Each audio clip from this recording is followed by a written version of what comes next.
Voltamos então com o nosso convidado de hoje, o Moré Ventura, o tocador de flauta que tem um monte de histórias.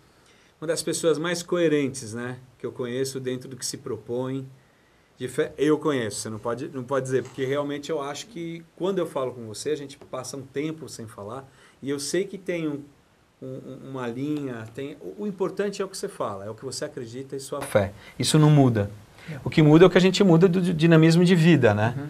E sempre você está agregando mais, está trazendo mais informações e melhorando a vida de quem está em volta. Porque eu acho que sempre tuas intervenções, ou tocando a flauta, ou contando tua história, ou no Facebook, ou no blog, sempre você está provocando de maneira positiva e despertando nas pessoas, não importa se são da comunidade judaica ou não, despertando nas pessoas e cobrando das pessoas, às vezes indiretamente, o que tem de melhor. Então eu acho isso muito bacana. Por isso que tenho certeza que as pessoas, quem não conhece o Moré Ventura, vai acessar e vai conhecer melhor o blog. Como é que a gente acessa o blog? Para que eu tenho certeza que tem um monte de gente curioso aí. Qual é o link do blog?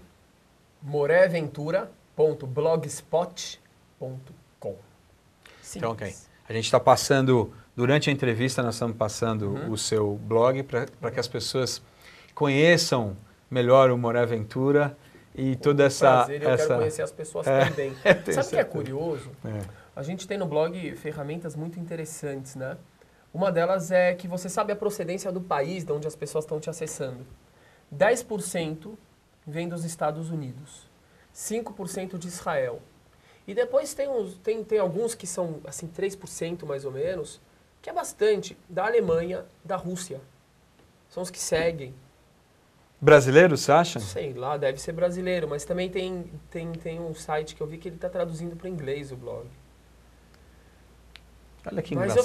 Mas eu fiquei muito curioso. Pessoas da Rússia, da Alemanha, e não é assim, se fosse um erro, pode ser um erro, aí você vai ter um acesso, mas você tem, sei lá, 100 acessos. Ah, mas isso não é... É incrível. É o provedor que te dá os dados.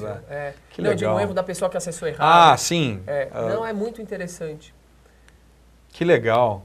Que legal. E São Paulo, peso grande, São Paulo? Não, Brasil inteiro. Brasil inteiro. Brasil inteiro. Tem de localidade também. Impressionante, Não, eu acho que essa vem para a Amazônia, e vem para Eu acho que essa sua proposta vai acabar em palestras, que você já tem uma grande experiência, porque eu acho que a pessoa, quando conhece um trabalho pela internet, ela quer uma oportunidade de conhecer pessoalmente e ter uma mesa redonda, um debate, alguma coisa assim. Falar em debate, como é que é esse teu trabalho com interreligioso? Uau, é um trabalho maravilhoso, sabe? Arrepia só de pensar, de lembrar situações. O trabalho interreligioso é um trabalho que é feito por representantes judeus, por rabinos do mundo inteiro. Por exemplo, uma das pessoas que eu gosto muito de ler os livros dele é o rabino Jonathan Sacks, que é o grão-rabino da Grã-Bretanha. E ele participa de um diálogo interreligioso com todas as religiões, independente de se é monoteísta, se é visto como politeísta, etc. Maravilhoso o trabalho dele. Em Israel você tem os rabinos que também participam com muçulmanos, o que infelizmente não sai muito na nossa mídia. Você tem vários encontros de rabinos-chefes de Israel com o Papa, e assim por diante. Me aprofundando na espiritualidade, eu comecei a perceber que a maior forma de expressão da espiritualidade, Marcos, é o amor. É o amor à sua família, é o amor ao próximo. Não é à toa que a máxima maior do judaísmo, inclusive do cristianismo, é amarás ao próximo como a ti mesmo. Mas como é que eu aplico esse amor? Existe um costume, isso eu li no livro do Joseph Campbell, que ele fala sobre mitologia. Existe um costume dos orientais de cumprimentar as pessoas assim. Por que esse costume? Ele explica ali que vem de uma percepção, esse costume, de que o outro ser humano, de que todo ser humano tem uma parte da divindade nele. E é o que acredita o judaísmo, que a alma do ser humano, de todo ser humano, é uma expressão da divindade, uma expressão de Deus. Ué, então se eu amo a Deus, pensei eu, Como é que eu não vou amar todo ser humano? Ele é um semelhante meu. Além de ter uma parte de Deus, ele é um semelhante. E uma das maiores formas de expressão é o diálogo interreligioso, porque você consegue, através dele, entrar em contato com pessoas que, de outra forma, você nunca teria contato. E até mesmo com pessoas com as quais você teria animosidade, teria inimizade. Eu costumo dizer nesses encontros que se eu acredito que existe um Deus onipresente, que está em todo lugar, como é que é possível que eu vou olhar para aquela pessoa e eu não vou ver Deus? Eu vou ver o diabo. O judaísmo não acredita em diabo, eu estou usando isso só como exemplo. Aí eu vou ver aquele outro, aquele lá também não é da minha religião, ele também é mau. E o outro é mau. Eu falo, meu Deus do céu, uma pessoa que enxerga o mal em todo mundo, em todo lugar, que Deus onipresente é esse? Parece que para ele o onipresente é o outro. Não é? Onipresente na casa dele. Só. Na casa dele, dentro dele. E enfim, assim, eu tive muitos contatos interessantes. Uma das coisas mais bonitas, eu fui na comemoração de um templo budista que se chama Hishokosekai. E ali tinha um sheik muçulmano, o sheik Armando Saleh. Eu fiquei torcendo para a gente fazer alguma coisa juntos. Acho que seria muito simbólico, né? Até para quebrar essa questão de que o judeu e o muçulmano são inimigos, o que não é verdade. A única coisa que eu consegui, quer dizer, que eu consegui não, que a providência fez, foi que a minha fala fosse logo depois da dele. Aí ele falou e se sentou longe. O lugar dele era na ponta, eu estava no meio.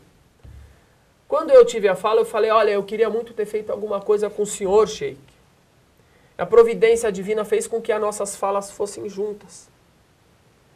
Eu ia continuar a minha fala quando eu começo a ouvir risadas.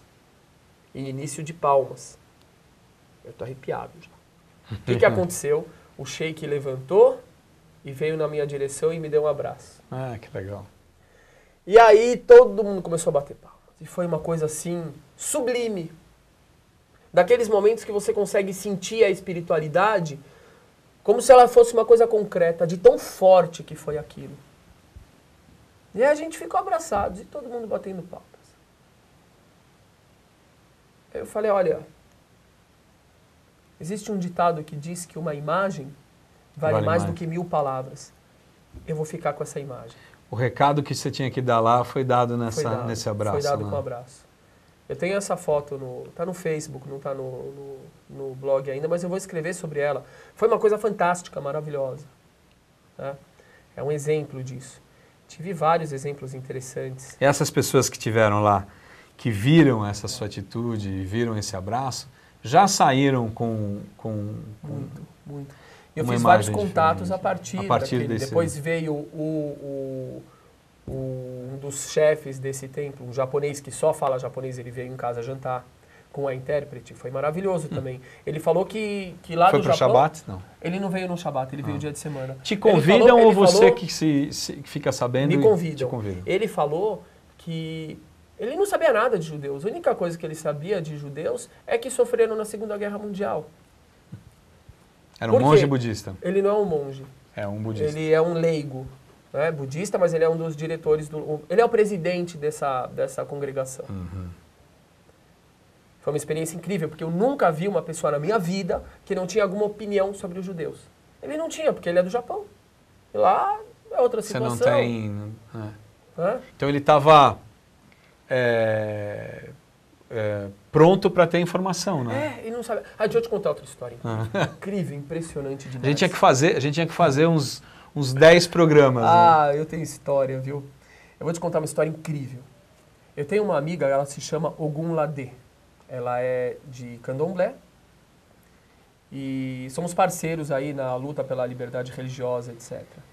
E ela me fez ela fez um convite para eu participar com minha família de uma excursão para a cidade de... como é que me esqueci o nome da cidade? Bom, esqueci o nome da cidade. E nessa cidade existem achados arqueológicos, sítios arqueológicos, documentos antigos, onde se mostra uma rota que era feita por traficantes de seres humanos para vendê-los como escravos. Estamos falando da época da escravidão dos negros. Chama Rota Dória. Ótimo. Aí, ela me dá o telefone de contato de uma mulher chamada Gilda Brasileiro, para eu explicar para ela que eu não ia poder ir na sexta-feira à noite porque é Shabat. E eu ia no sábado à noite. Maravilha. Pego o telefone. Senhora Gilda, eu sou Gilberto Ventura, da comunidade judaica. Pois não, seu Gilberto, pode falar. Falei, é que eu sou judeu. Pois não. Não tem problema. Então, é que eu guardo sábado e eu não vou poder ir na sexta-feira, acho que eu não vou ter o que fazer, né? Agora eu posso ir no sábado à noite? Sem problema nenhum, seu Gilberto. Pode vir sábado à noite. E não se preocupe que eu também sou Goldenberg.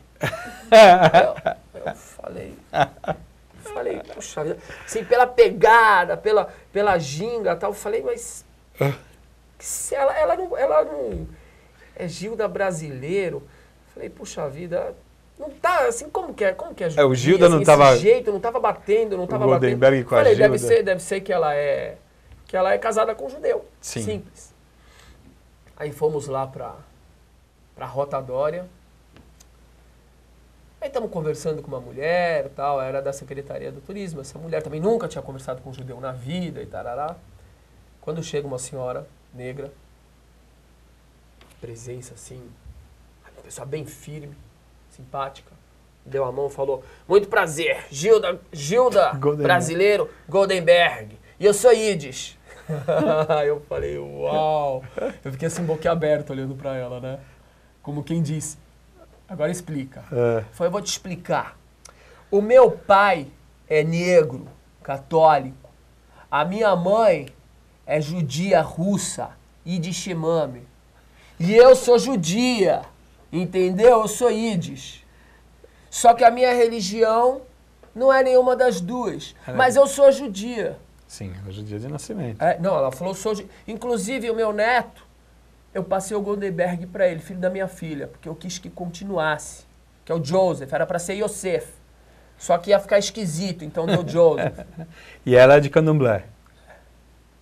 E ela, nossa, ficamos muito amigos. Ela... Uma figura, né? Uma figuraça, e ela é uma grande ativista em relação aos direitos humanos, em relação aos direitos dos afrodescendentes, judia. E naquilo eu olhei e falei, meu Deus, eu estava procurando essa pessoa, que é a síntese. Nossa, ela tem tudo. Que é a síntese, que é aquilo que vem quebrar aquela ideia estúpida de que o judeu é rico, de olho azul e blá blá blá blá blá blá blá blá, aquelas bobagens. Eu falei, Gilda, eu estava te procurando. E nós ficamos muito amigos dela. E ela, em Rosh Hashanah, um dia antes, ela foi para Portugal, ela ganhou um doutorado, mestrado, sei lá o quê, de arqueologia. Nossa. Ela fez ela fez uma coisa maravilhosa ali. E nós recebemos a filha dela, a Hilda, e o neto Joseph em casa, em Rosh Hashanah. Eles nunca tinham visto nenhuma comemoração judaica, e eles são judeus. Agora eu tenho a história de Heliópolis. Acaba, pelo amor de Deus, senão Elipa, 100%, vão me mandar e-mail. Heliópolis. Ela já me cobrou também. Acabou Heliópolis? Ai, ai. A história de Heliópolis é fantástica. Como eu falei... Você foi de boné. Então, eu fui de boné primeira vez. Segunda vez estou lá no metrô. Kippah. Essa é a minha kippah afro. O pessoal até fala assim, você é de reggae e tal. Não, isso aqui é uma kippah. E aí eu coloquei a kippah, a Jaque me perguntou, ela falou, você vai de kippah mesmo, assim, hoje, assim? Assim, meio... Falei, vou. Não vai mesmo? Vou. Tá bom. Ela tinha razão na pergunta dela, ela tinha muita razão, e você vai ver por quê. Beleza. A gente desce na estação Sacomã. Eu fiz um rap, inclusive, muito legal, muito show de bola, que tem a ver com as estações até chegar em Sacomã e para Heliópolis. Espero ano que vem botar ele aí no blog. É demais. É muito legal a letra, vou te mostrar. Você continua escrevendo? O blog é crônicas. Não, escrevendo música. Parei um pouco, mas eu vou... Você escrevia bastante. Escrevi esse rap, que foi a última. Então aguardem no blog, vão lá visitar. Tem um amigo lá de Elipa, Mano Liu, que ele falou que vai gravar comigo. Vamos ver. Ele é rapper. Não, ele é rapper bom, profissa mesmo. Tem CDs lançados. Com origem. E, bom, beleza, saímos do metrô. Eu tô lá equipado com kippah. Aí vem o amigo lá do Cine Favela buscar a gente pra levar até Heliópolis, né, de carro. Quando a gente entra no carro, ele me olha pelo espelho, o olho dele ficou desse tamanho. Arregalou, ficou absurdo. E ele ficou pálido. Ele falou, você é judeu? Eu falei, sim. Ele ficou quieto, continuou dirigindo. E todo mundo que estava no carro com a gente, que era mais mais 3 pessoas, ficaram quietos, assim, um silêncio sepulcral. Tudo bem, tô seguro. Mas pela tua experiência, você achou que fosse um silêncio... Ele se assustou. Se assustou. Mas ele tinha preconceito, eu não tinha dúvida nenhuma. Não era... O incomodou ele? Incomodou muito. Ah, o preconceito não sei qual que era. Tudo bem. Você achou que eu ia matar ele? Não sei o que ele pensou. Né? Ah, essa gente aí... ou ele é muito rico, não sei o que ele pensou. Né? Tá bom. Aí a gente chega lá, tá a Patrícia Vilela, que ela é atriz, ela é sei lá, não lembro do nome das coisas. Ela é uma grande atriz e ela também tá ajudando ali no projeto do Cine Favela. Ela sentou, organizou a roda e falou, hoje vamos falar sobre preconceito, porque o tema do curta que eles gravaram era preconceito na favela. Então, só que antes a gente tem que conversar sobre preconceito. Olha como são as coisas. Aí você vai me falar que não tem fé, que não tem Deus. Pelo amor. Eu digo que tem que ter muita desfé para não acreditar. Para não acreditar. Em Deus, em tanta providência, né? Exato. Aí ela falou assim, a gente vai conversar sobre... Entender o que é preconceito. Aí eu falei assim, posso pedir uma coisa para vocês? Podemos falar sobre o preconceito do qual eu sou alvo? Aquela roda. Sim, podemos. Eu me senti como se eu tivesse naquele momento me colocado como alvo do jogo de dardo. Mas eu falei, eu tô seguro. Tô seguro. Aí começou. Eu falei, gente, o que vocês pensam sobre judeu? O homem que me buscou, que é um cara, gente finíssima. Ele falou assim, ele deu um sorriso amarelo, igual uma gema de ovo. E ele me falou, olha, eu vou ser sincero pra você. Eu cresci ouvindo que judeu é mau.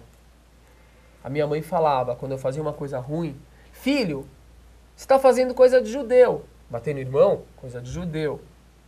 Mentir, coisa de judeu. Tudo que era negativo. Eu nunca conversei com judeu. Eu sempre ouvi que é mal. Mas agora você está aqui e tal, a gente pode conversar e mudar a opinião. Próximo. Sempre ouvi que judeu é tudo rico, tudo milionário, tudo egoísta, barará. Então lá, eu e a Jaque ali. Beleza. Alguns falaram, outros tinham uma noção melhor, tal, mas no final das contas foi isso. E depois começamos a falar, a Patrícia começou a falar, pessoal, peraí, mas vocês sabiam, vocês que são de cinema, vocês sabiam que tem tantos atores e diretores e Hollywood e judeus, tarará? E começou a falar os nomes. Aí os caras, sério, fulano é judeu? O Spielberg é judeu? O outro lá, o engraçado, como que é o comediante, aquele que usa as roupas tudo schlepper lá. Bom, enfim. Ben Stiller? Não, um dos mais famosos nos Estados Unidos. Comediante? Não importa. Vai. Bom, tem um monte. Tem um monte. Seinfeld. Silvio Santos, Luciano Huck, blá, blá, blá, blá. Os caras ficaram... Adam Sandler, Ben Stiller. Não falou nenhum dos nomes que eu queria, que é o cara lá, mas tudo bem. E os caras ficaram assim, bobos. Foi muito legal a conversa, só que este amigo, ele ainda ficou com o pé atrás. Né? Beleza. Aí até que, da terceira vez que eu fui, olha como são as coisas, meu amigo Marcos. Gente, olha como são as coisas, a providência, como Deus está na nossa vida. Não tem que ficar... Tem gente que fica dando aula para provar que Deus existe, para provar que a teoria da evolução... É só ver no dia a dia. É só olhar. Ter olhos e ouvidos. Exato. Aí, beleza, a terceira vez, tem um dos que fazem lá parte, ele tem uma voz assim. Eu olhei pra Jaque e falei assim, Jaque, esse homem parece o Batista. Ela falou, é mesmo. Eu falei, a voz dele parece do Batista, é mesmo. Aí cheguei do lado do cara e falei assim, meu, você parece um amigo nosso. Batista, ele tem a voz assim. Ele tem uma música que chama Voz do Trovão. Esse cara eu conheci no Bexiga. Não falei antes do Clodoaldo, do meu amigo? Sim. Eu falei do Clodoaldo. Tava na Praça da Sé. Então. É o pai do Clodoaldo, o Batista. Olha que história. O Clodoaldo tinha sumido da nossa vida 1000%. Não respondia a mensagem. Nada, sumiu. Quando eu falei para esse homem do Batista, que eu conhecia do Bexiga, eu tava lá em Heliópolis, ele falou assim, peraí. É Batista. Eu acho que eu conheço esse nome. Pergunta lá pro Pro cara. Para o homem que tinha ficado com medo da gente. Eu cheguei pro cara e falei assim, você conhece o Batista? Ele me olhou e falou, o quê? O Batista? Eu falei, é o pai do Clodoaldo. Eu não acredito, você conhece ele? Eu falei, sou amigão do Clodoaldo. O quê? Peraí, mas tem uma foto aqui na frente do... Também esqueci o nome do homem, que também era lá do Bexiga. Falou, você conhece esse homem que tá aqui? Eu falei, claro que eu conheço. Ele tocava não sei o quê, não sei o quê. Eu falei, nossa, então, é como se ele, aquela hora tivesse falado assim... Então Pô, você é a verdade que você é dos nossos, é verdade. Você não tá que fazendo você o gênero. Você não tá fingindo, não é que você apareceu aqui pra fazer... Pra Aí ele se abriu. Aí ele se abriu. Meu irmão, foi nesse dia ou foi na semana seguinte? Eu não tenho certeza. A gente sai do metrô voltando do Cine Favela, a gente sai na Estação Consolação. Eu tô andando. Ah, e o Natan, meu filho, tinha ido, que ele participou também. O meu mais velho. Tem o Natan, Eliato e o Elias. Nossas 3 joias. E ele também participou, o Natan. E no metrô, sim, foi esse dia. Olha, agora eu lembrei as referências. No metrô, a gente voltou junto com aquele senhor que parecia o pai do Clodoaldo Batista. E falando, e o Natan falando pra mim, pô, pai, o Batista, o Clodoaldo sumiu, né? O que será que aconteceu com ele? A gente sai na Estação Consolação. A gente dá 4 passos. Encontra o cara. E a gente ouve atrás. Moré Ventura! Ele me chama Moré Ventura. Eu olho pra trás e falo, Clodoaldo! Parece um filme. É a história. História. É a Você história. é a crônica. Nós somos a crônica. Você é a crônica. Nós somos o conteúdo da história. A gente tem que abrir os olhos e olhar. Com a gente aconteceu muitas vezes. Muitas vezes. Muitas vezes. É. Muitas. Ventura, você sabe que você tem milhões de histórias. A gente podia fazer 10 mil programas aqui. Infelizmente, a gente está com tempo limitado, que a gente tem que... Eu tentei fazer, eu sabia que isso ia acontecer, eu previa isso, mas o que eu estou fazendo é mostrar um pouco dessa pessoa honesta, interessante, coerente. Outro dia, rapidamente, até para fazer uma referência a Jaque, que é de um coração imenso, também um grande beijo para a tua família e para a Jaque, você declarando a tua paixão e a sua... É minha alma gêmea, cada vez eu vejo isso mais no blog. Foi uma crônica que eu escrevi contando como a gente se encontrou. Então eu acho assim, sempre muito legal, porque toda vez que eu encontro vocês, ou pouco tempo ou muito tempo, ela também está evoluindo, ela também está crescendo, ela também está procurando, e eu acho que é por isso que vocês realmente são alma gêmea, e sempre é do bem, sempre é para o bem. Vocês recebem na casa de vocês com um coração, um carinho imenso, a tua família é linda, e isso eu acho que é reflexo teu e da Jaque. Então, mais uma vez, obrigado por ter vindo. Vocês têm obrigação de ter visto aqui um pouquinho do Moré Ventura, acessar o blog dele para conhecer um pouquinho mais, e vamos tentar de alguma maneira, eu quero continuar divulgando o teu trabalho, porque eu acho que o teu trabalho não estou divulgando porque eu sou seu amigo, mas é porque eu acho que é uma utilidade pública. Vai fazer bem para um monte de gente e vai continuar entrando na história do Clodoaldo, do Batista, de Heliópolis, do Ian e tudo mais. Então, assim, eu tenho um grande orgulho de ser seu amigo, de participar dessas tuas questões, questionamentos e a tua coerência, que eu acho que é o principal. E ter o prazer de ter você aqui. Use o L'Echaim como você quiser. Conta comigo para divulgar esse teu trabalho maravilhoso, que a comunidade precisa e as pessoas de fora da comunidade também precisam. Muito obrigado, meu irmão, não só amigo, meu irmão Marcos, irmão de alma. Certeza. Porque quando a gente fala com as pessoas, a gente sente a energia das pessoas, a gente vê a conexão. A energia e os olhos, e isso a gente percebe que temos muita coisa em comum. E uma delas é a conexão que a gente está usando através dessa mídia também, que é tão importante. Eu espero que vocês acessem o blog e entrem em contato. E vamos falar sobre algo que todos nós somos, humanos, e o que todos nós queremos ser, felizes e realizados, e com fé. Conto com vocês no próximo programa. Espero vocês de novo no programa L'Echaim com mais uma novidade para vocês. Obrigado.